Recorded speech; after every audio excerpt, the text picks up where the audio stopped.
Welcome to Eventful Endeavors, secrets to crafting the perfect celebration. If you're planning an event and looking for useful tips from industry experts, you're in the right place. So get ready to take some notes and we'll dive right in. This is Eventful Endeavors.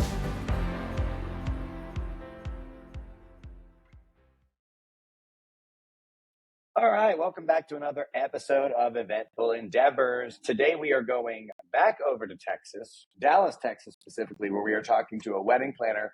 We have Chelsey Morin of Double Blessing Events with us today.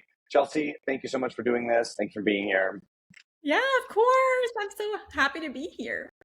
Yeah, and we love talking to wedding planners because we get so much good advice and so much good information.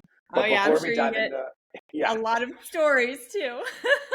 we're definitely going to get into stories because that's my favorite part of the entire thing. But before we get into that, tell me about yourself. So how did you get into wedding planning? Tell me your story about what journey brought you here. Yeah. So I have this wedding planning company with my identical twin sister, Danae, which is why the name of our company is Double Blessing Events. We love the Lord and we're able to be a double blessing to our bride. So we just thought the name was perfect. But we started doing weddings way back in 2013. And it was kind of a funny story. So Danae and I, my sister, went to separate colleges, but we love planning events. Like we were planning our own birthday parties, even though we were like in our 20s, we were planning church get-togethers. So when our friends started getting engaged, they asked us for help. But since we went to separate colleges, I didn't know that this was happening to Danae too. So we were just talking one day. It's like, wait, you're doing weddings too? Oh my gosh, that's awesome. And so we did about a dozen weddings and we were like, we should get paid for this. So we started our business. And God's been awesome. And we've been able to just help so many brides and it's been a huge blessing. So you guys do it together? We do. So I actually plan the weddings and then Danae and my team coordinate the weddings on the wedding day. So it really is getting a whole team and a double blessing. You get best of both worlds. That's what I was going to ask is how you kind of divide it. So you handle all like the planning and logistics leading up to it. And then Danae kind of gets on site and executes it. Yep. That's exactly it. That's a good way to divide the, it's actually funny because I recently on the podcast, I'm currently in California. And we have another set of twins that were also wedding planners out here in California that we talked to recently. That's awesome. They did. You know if they were identical? They were the same day, but they were not identical. They looked very similar. Fraternal. Yeah. Oh, that's so cool. But yeah, it's funny. So I was like, we're the twins, only like 12 episodes in. What are the odds? In different parts of the country. So that's awesome. Okay, so here, let me ask you this because I like to ask people this. Say I'm a bride or groom, and I'm just gotten engaged. What's the number one piece of advice you would give them right from the get-go as a wedding planner? So the number one, the very first thing that they need to do is first off, enjoy it. Enjoy this time. They're going to have so many people that are like, oh my gosh, when's the date? Have you booked a venue? They're going to just clobber them with questions. And they really need to remember what it is all about. It is not ultimately about the wedding day. It is about the marriage. And so many brides, we see a huge mistake that they make is that they make it all about the wedding and they forget about the marriage. And the marriage is the most special, important part. And so that is one piece of advice. Like the first thing that you need to do is just celebrate and rejoice and praise the Lord that he finally brought your man to you that you've been praying for so many years and just enjoy the journey. Yeah. Before you dive into all the craziness that could be wedding planning, is just kind of take a moment. Kind of take a moment and just enjoy doing that. Yeah. I had somebody say like, don't even start planning for like, give it time. Like just take a month and just don't plan yet. Then you can dive into it. So similar to that, what are some of the biggest mistakes you see people make either early in the journey, late in the journey, whatever it might be, aside from not enjoying it?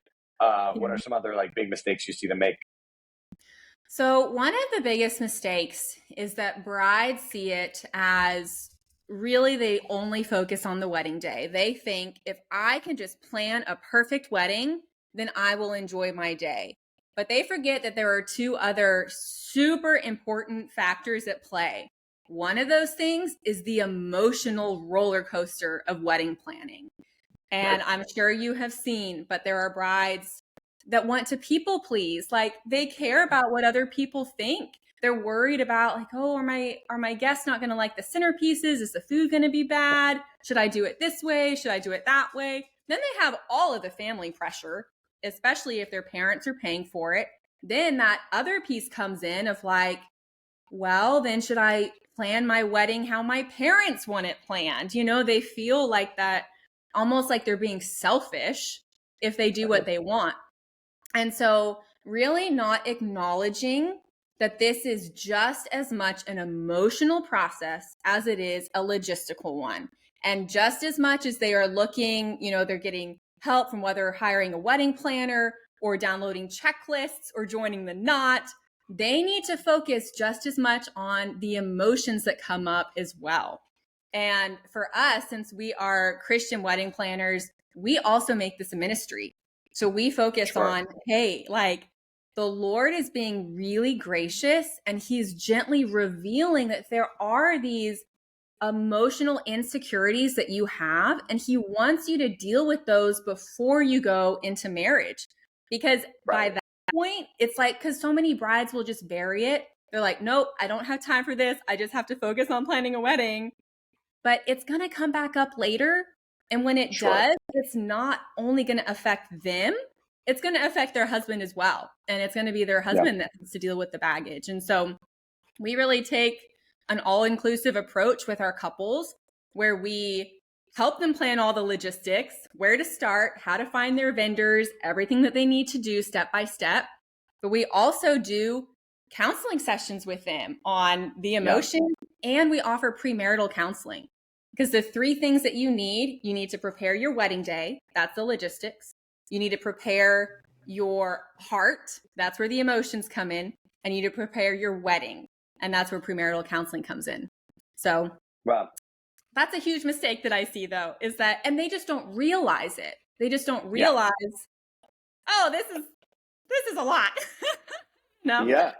And they don't have the tools to deal with it. It's a big test. I mean, just like I found during, like, when COVID hit, there was a lot of people that, like, you know, really test those relationships. You're locked down with people for a year or how long. And same with like wedding planning. I mean, it's a lot. There's a lot of money. There's a lot of pressure. It's a lot of stress, all on top of living your normal life and doing work. So that's very interesting that you guys kind of help facilitate that. And you're, you know, playing wedding planners and therapists. You know? Yes. Like, we wear many hats, many hats. And that's good. And we have talked a lot. I've talked a lot with other planners and, you know, even venue managers that we've chatted with about the budget thing and, you know, parental involvement and, you know, all of that stress that I think is the number one. I think the number one source of stress for everybody is, like, you know, when somebody else is paying for your wedding and they want that say, you maybe don't want it that way. So I guess I'm leading towards a question here, which I guess is like, how do you kind of manage that? Do you sometimes, as a wedding planner, find yourself stepping in between brides and their parents and being like, listen, we kind of need to have a thing here? Like, you know what I mean? Like, do you ever have to get involved in that? So we really are, I see myself and how we approach it is that we are in the bride and groom's court. I do not communicate with the parents. Very rare instances I do. Like, of course, when we're getting to the wedding day, giving them all the details, but in the actual planning process, it is not the parents that hire me. It is the bride that hires me. I am here for the bride, and I am here to support the bride and groom. And so just with one of my couples that got married in October, her situation was that her parents were paying for the whole wedding. And she really wanted to make them feel involved, but it was just really stressing her out. Like, how do I make them feel special, but not be selfish?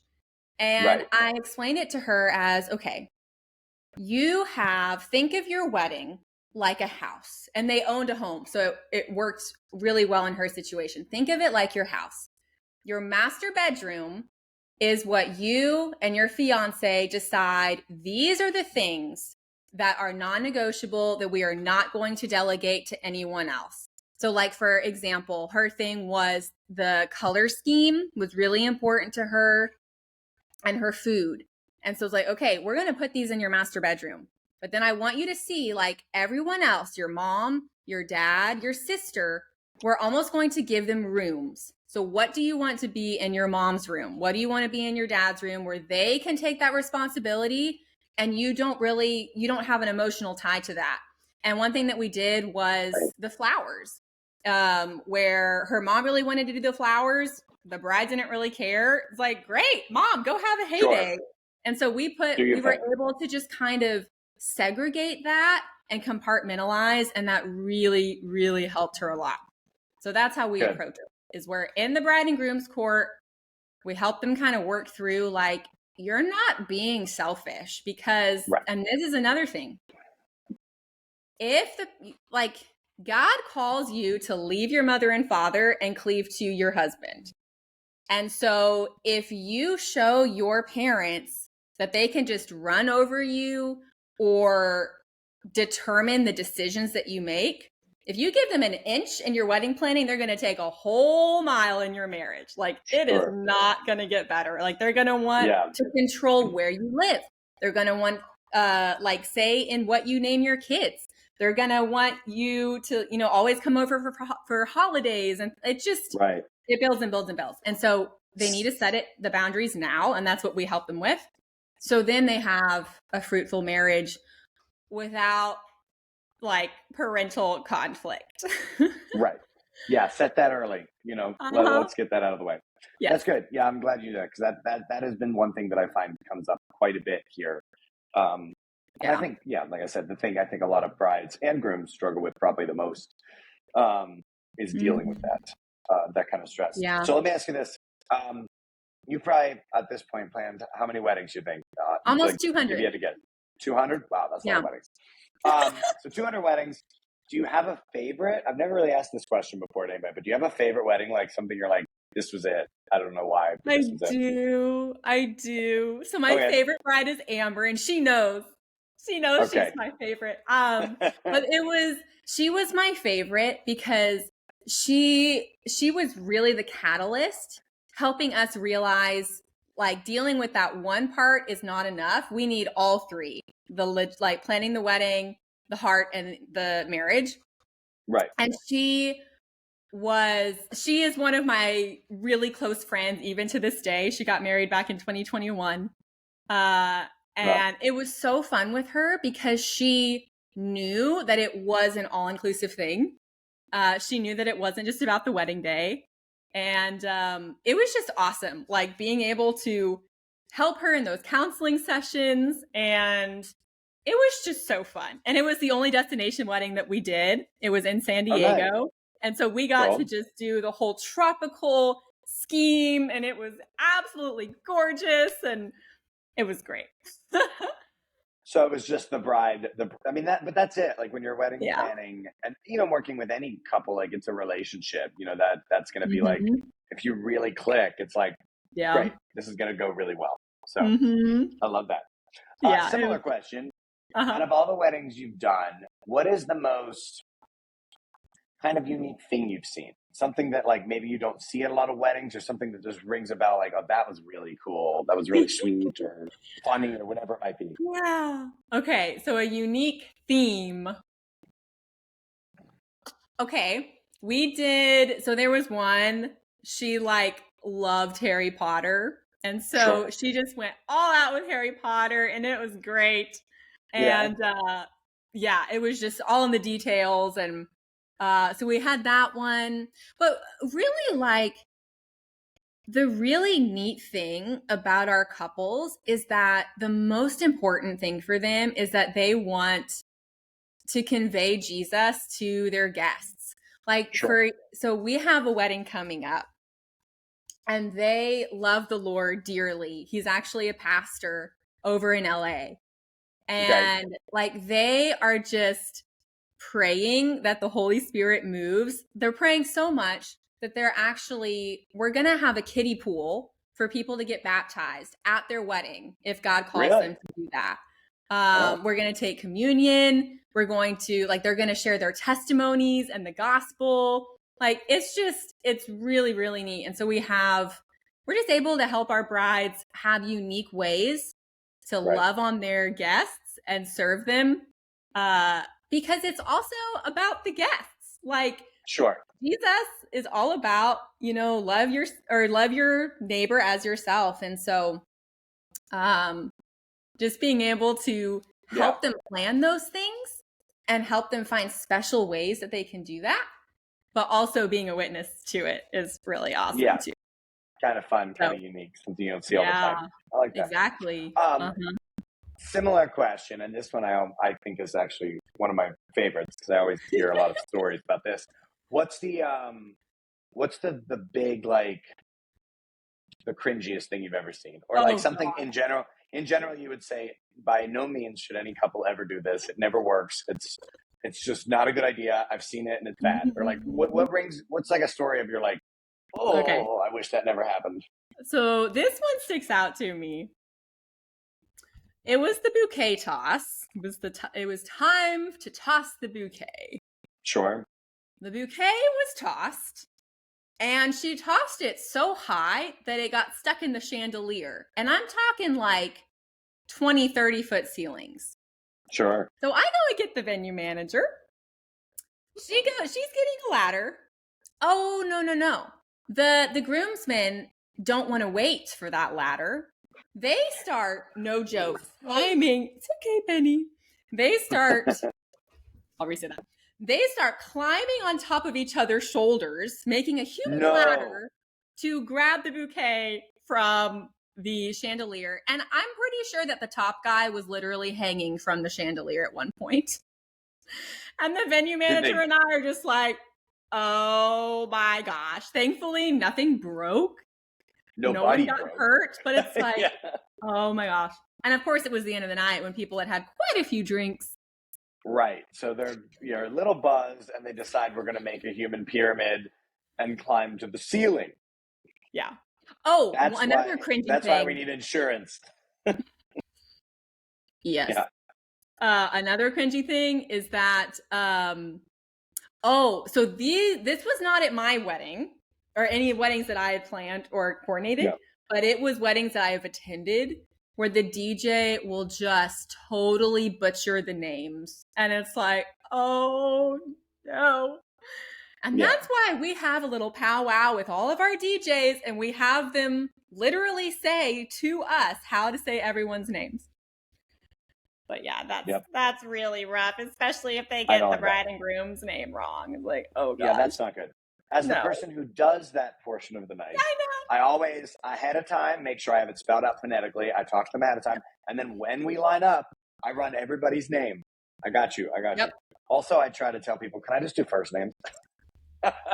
Yeah. Do you care? Like bride and groom, sure. But like bridesmaids, I'm like, care if I just do your first name? They're like, nah, first is cool. I'm like, great.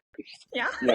Especially when you got complex last names. I'm like, let's just make it easy, guys. Come on. You don't need a full name, right? But sometimes people want it. I'm like, okay, we're going to make sure we get this right. Because, getting the bride and groom's name wrong is tough. That's everybody in the room knows their last name. MC 101. Yeah. Everybody in the room knows their name. So it's like, you can't mess that up. Because everybody's going to be like, that one, everybody's going to know this is wrong. Yeah.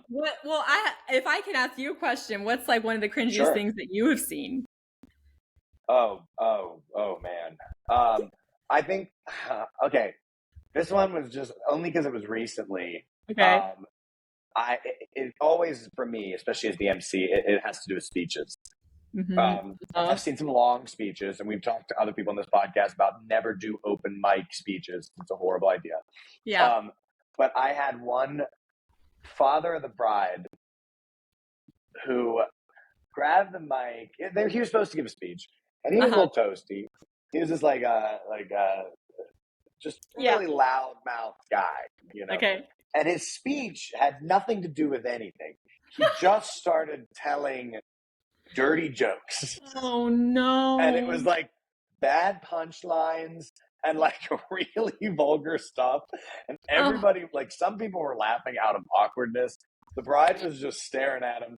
The groom was laughing hysterically because he just thought the whole thing was so ridiculous. But then like his wife was trying to get him to sit down, and he's like, no, they love it. They love it. And he thought it was like a comedy night. I didn't know what to do. I was like, should I stop him? I feel like I should stop this, but you know, he paid for the wedding, so I don't know. Like, you know, I'm like, I'm in a position now. Eventually, I was just like, whoa, how about make some noise for those jokes? There you go. Okay, let's move on with the night. Yeah. I've never seen anything like it. And he was very drunk and like sweaty, and his tie was already off, and it was just. Yeah. Make sure you talk to people giving your speeches ahead of time, because nothing is worse than that. Ugh. Yeah. I saw a 25-minute Father of the Bride speech once. That was a winner, 25 minutes. And they refused to bring out dinner until speeches were over. People were very mad. Oh gosh, yeah. Anyway, these are all on the the no list, as I call it. Like, please don't do this stuff. Anything else? While we're talking about, is there anything else you're like, don't do this at weddings? Anything else you always tell people, like, bad idea? Oh, well, wanting to use a friend as a vendor. I mean, I'm sure you've heard that one. Yes, that's always. A big one. And the thing is too, I mean, it's just not worth it, because if they don't do a good job, or if they let you down, it's like, it's not worth losing a friendship over. Yeah. It's not. Yeah. And What? Go ahead. I was just talking to a venue yesterday where they hired a friend as their photographer, and they got just very, very drunk and like did not do anything. Like it was like it was pretty bad. So, you know, don't hire. And you know, your friends should have a good time and have some drinks. You don't want them working, you know. So exactly. That's been a recurring do not do list. That's a big so let me ask you this, because I like to talk about this. So you've been doing weddings for a while now. Yeah. In those, you know, 2013 you said you started, right? So a little over 10 years, about 10 years. What's changed? I mean, what are some of the trends you've seen change? Like, what do people used to do and now they don't do, or they used to not do and now they do all the time? Yeah, you know, that's a great question. What's been a big thing you've noticed? So a big thing that I've noticed is really having fun with it, like getting more personal.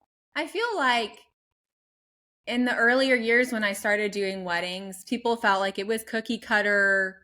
They were like, well, I saw this person do this, so I'll just do this too.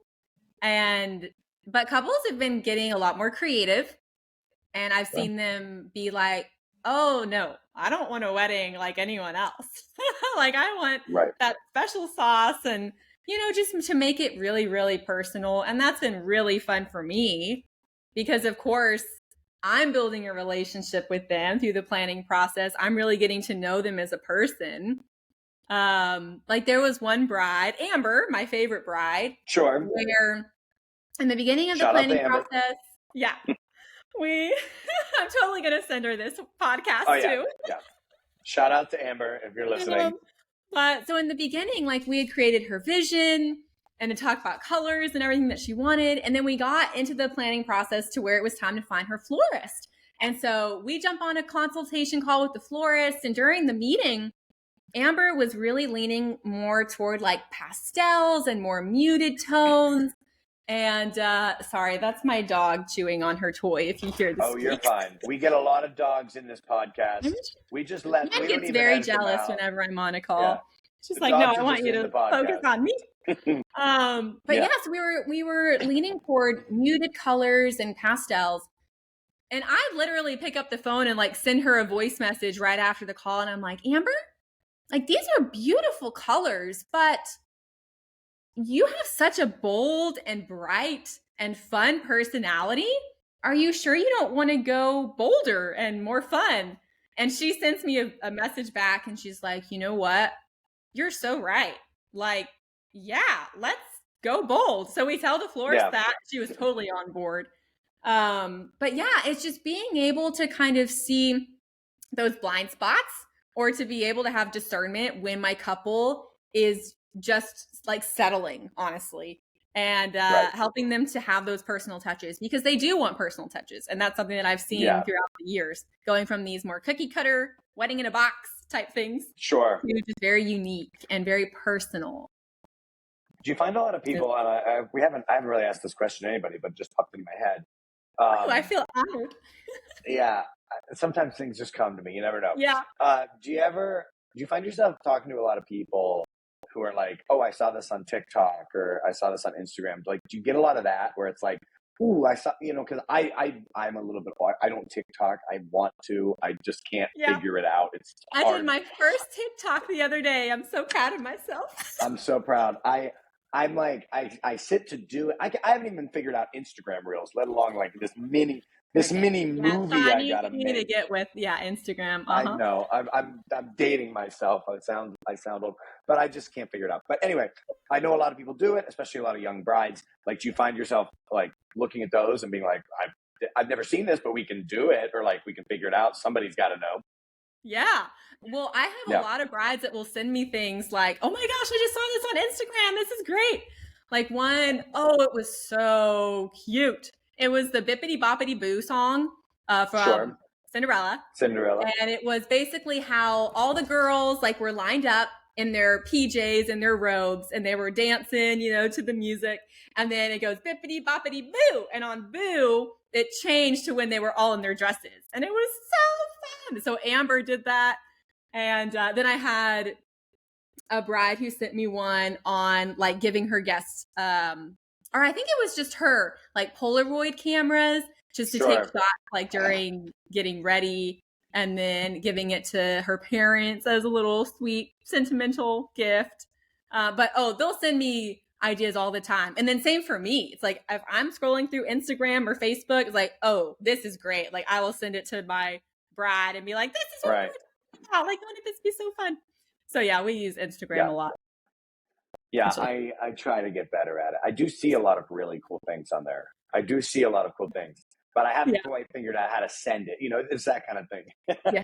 So I feel like Google is a great tool. Yeah, I know. So much work. No, I'm just kidding. How to understand Instagram.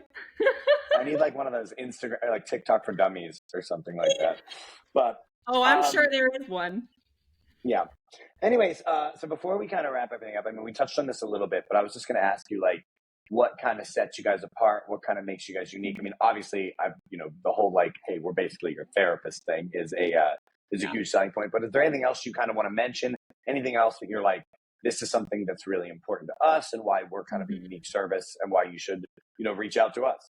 Yeah. Well, the biggest thing is our faith. Like, we love Jesus. Sure. We love the Lord and serving him. We love encouraging our couples. We'll start every prayer session or every planning session with prayer, because even though we are technically their wedding planners, God is the ultimate planner, and he already has every detail of their wedding planned. And we just get to, find out what it is and help navigate them through that. I like to say that we're like their wedding planning GPS. Like, we're in the passenger seat and we have the GPS and we're telling them where to go. But we give options. We love giving our brides and grooms the pros and cons. Like, hey, you can do this option, or this option. Here's the pros and cons of this one. Here's the pros and cons of this one and this one. And really just kind of giving them our expertise and our guidance. But it's like, hey, you guys are in the driver's seat. You make the decisions, and we're just here to guide you and show you the way. So you don't have to worry about where to go or what to do, or when it needs to be done. All the things. So yeah, that's one thing that makes us different. And we like calling it or phrasing it, we don't plan your weddings for you, we plan your weddings with you. It is very much that relational relationship. And then just the all-inclusive approach, like focusing on all those three things, because it's really, really key to enjoying every moment. So I love it. Well, obviously, thank you again for being here. Thank you for chatting with me. It's been a lot of fun. We'll link to all your stuff in the, your Instagrams, all that stuff, so people know where to find you. should they want to book and whatnot, for all of our brides out in Texas. Do you do a lot of destination stuff, or do you mostly stay local? No, we stay local. We're local in Dallas. Yeah. Except for Amber. Except for Amber. Yes. Shout out to Amber. Okay.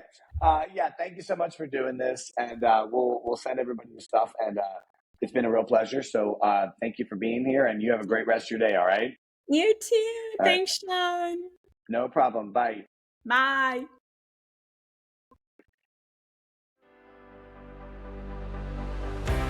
Thanks for listening to another episode of Eventful Endeavors, Secrets to Crafting the Perfect Celebration. We hope to have left you with some actionable ideas for your own event. If you like the show, please subscribe and definitely leave us a review. We read every comment. So until next time, happy planning and see you soon on Eventful Endeavors.